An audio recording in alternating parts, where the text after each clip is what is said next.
BJP বিধায়ক সুশান্ত ঘোষের হাত ধরে 40-এরও অধিক ক্লাব সদস্য এবার বিজেপিতে যোগদান করলেন। এই যোগদান পর্বটি ঘটেছে খানাকুল 1 নম্বর ব্লকের অন্তর্গত খানাকুল 1 নম্বর পঞ্চায়েতের সন্নিকটে আনন্দ আশ্রম ক্লাব প্রাঙ্গণে। মূলত এই ক্লাবের অন্যতম সদস্য সীমন্ত বাগ জানান, খানাকুল 1 নম্বর পঞ্চায়েতের বোর্ড গঠন চলাকালীন যে পরিস্থিতি তৈরি হয়েছিল খানাকুল বাজার বা এই ক্লাব প্রাঙ্গণ এলাকায়, তা কোনোদিনও কাম্য নয়। এই ঘটনাকে নিন্দা জানিয়েই বিজেপিতে যোগদান করলেন। পাশাপাশি তিনি আরও জানান, বিগত দিনে তৃণমূলের সাথে যুক্ত থাকলেও এখন বিজেপির ছত্র ছায়াতেই থাকবেন। এই বিষয়ে খানাকুল 202 বিধানসভার বিজেপি বিধায়ক সুশান্ত ঘোষ ও আনন্দ আশ্রম ক্লাবের সদস্যরা কি জানালেন, বিস্তারিত শোনাবো।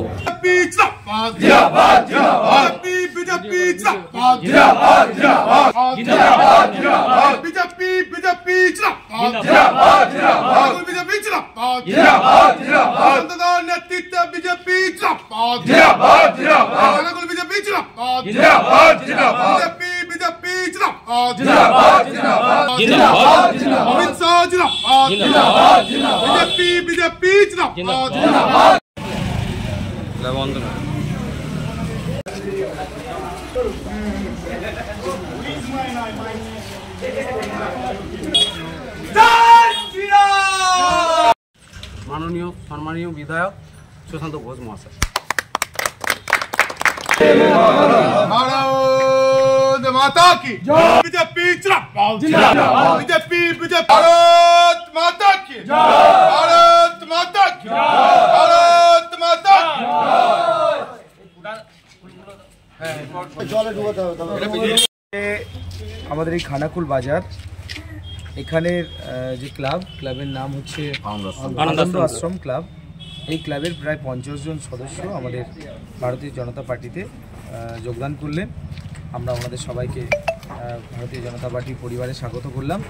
সেই সঙ্গে আপনারা সকলেই জানেন যে পঞ্চায়েত নির্বাচনে এই ঠিক খানাকুল বাজারে তৃণমূল কংগ্রেস বোর্ড গঠনের দিন মুড়ি মুড়কির মতন অ্যাসিড বোমা আর সেই সঙ্গে বোমাবাজি করেছিল, গুলি পর্যন্ত চালিয়েছিল। খানাকুলবাসী তৃণমূল কংগ্রেসের উপরে ক্ষিপ্ত হয়ে রয়েছে। খানাকুলবাসী তৃণমূল কংগ্রেসের অত্যাচার দেখেছে। সেই অত্যাচারের প্রতিবাদে আজকে বিভিন্ন দিকে দিকে মানুষ ভারতীয় জনতা পার্টিতে সামিল হচ্ছে। তো আজকে এই আনন্দ আশ্রম ক্লাবের পক্ষ থেকে ওনারা আমাদের ভারতীয় জনতা পার্টিতে সক্রিয়ভাবে যোগদান করলেন। আমাদেরকে আমাদের পার্টিতে স্বাগত করলাম। আর সেই সঙ্গে আমরা সুন্দর খানাকুল গড়ে তুলব তার সঙ্গে যে বিগত দিন যখন পঞ্চায়েত গঠন হয়, আজকে এখানের মধ্যে বোমাবাজি প্লাস হচ্ছে বোতল ছোড়াছুড়ি বা গুলি চালানোর যে ব্যাপার ঘটেছিল, সেটা থেকে গোটা খানাকুলের মানুষরা আতঙ্কিত হয়ে গেছে। সেই কারণের জন্য সেই আতঙ্কিতটাকে আজকে সেকেন্ড টাইম সে ঘটনা না ঘটে, যার জন্যে আজকে সেই বড় ব্যাপার হচ্ছে বিজেপি, তার প্রধান মাধ্যম হচ্ছে বিজেপি। সেই বিজেপি থেকে জয়েন করার জন্যই আজকে আমরা সেই ভয় ডয়কে কাটিয়ে আজকে এই জায়গায় এসে উপস্থিত হয়েছি বা সারা জীবন আমরা বিজেপি করব। কতজন আপনারা জয়েন হলেন? আমরা এখনো পর্যন্ত মোটামুটি 40 জন মতো জয়েন হয়েছি, প্লাস আরও ক্লাবের কিছু ছেলে আছে বা আরও পারিপার্শ্বিক আমাদের পাড়ার কিছু লোক আছে। মোটামুটি এখন জয়েন হতেই থাকে, এই তো শুরু হয়েছে। আপনারা কি কোনো আগে দলীয় করতেন? না, আগে কোনো দলীয় কিছু এরকম ছিল না, তবে একটা টার্ম ছিল টিএমসির সঙ্গে, তৃণমূল কংগ্রেসের সঙ্গে। তো এই পূর্ব পরিবর্তিতেও যে ঘটনা ঘটেছিল, সেই ঘটনার জন্য আজকে যে ঘটনা ঘটেছে, যার জন্য আজকে আমরা এই জায়গায় এসে উপস্থিত হয়েছি। তো আমাদের যে সুশান্ত ঘোষ মহাশয় আছে, এমএলএ আছে, উনি বহু করছেন, অনেক উন্নয়ন করছেন, উন্নয়নের সাথে জড়িয়ে আছেন বা আমাদের সঙ্গেও টার্মস রেখেছেন, করছেন, তার সঙ্গে প্রবিদ্যাও আছেন। তো সেই হিসাবেই আজকে এমএলএর সঙ্গে বা হচ্ছে প্রবিদ্যার সঙ্গে আমরা থেকে সহমত হিসাবে এই জন্যই কাজ করব যে আমাদেরকে যা উপদেশ দেবে সেই হিসাবে আমরা একনিষ্ঠভাবে কাজ করব। আজকে আমার নাম সীমন্ত বাগ। আর আমাদের এমএলএ সাহেব বা হচ্ছে প্রবীণ মিশ্র যা ডিসিশন দেবে বা যা অর্ডার করবেন, সেই হিসাবে আমরা মজবুত হাতে সেই তার পরিপ্রেক্ষিতে আমরা কাজ করব। আপনাদের ক্লাবের নাম কি? আনন্দ আশ্রম ক্লাব। কোথায় এটা? খানাকুল।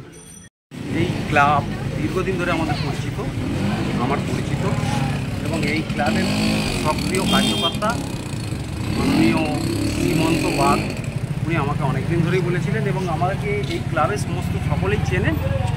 এই ক্লাবে মানে এই যখন পঞ্চায়েত আমরা গঠন করতে আসি, তখন দেখি যে বন্দুকগুলির জোরে আমাদেরকে এখান থেকে উৎখাত করেছিল এবং তারা পঞ্চায়েত দখল করেছিল।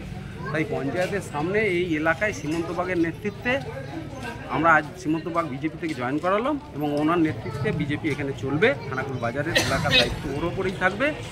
এটা আমাদের মাননীয় শ্রীমন্ত ঘোষ যে আমাদের বিধায়ক, উনি আমাকে কথা দিলেন এবং আমরা ওনার আদর্শে অনুপ্রাণিত, বিজেপির আদর্শে অনুপ্রাণিত হয়ে এরা কাজ করে আছেন। এরা তৃণমূলের সঙ্গে যুক্ত ছিল এবং তৃণমূল করতো, দীর্ঘদিন ধরে এরা তৃণমূল করে। আপনার নাম ও পরিচয়? আমার নাম প্রবীর কুমার মিশ্র, আমি বিজেপি আমি বিজেপি আর মন্ডলের কোর কমিটির সদস্য।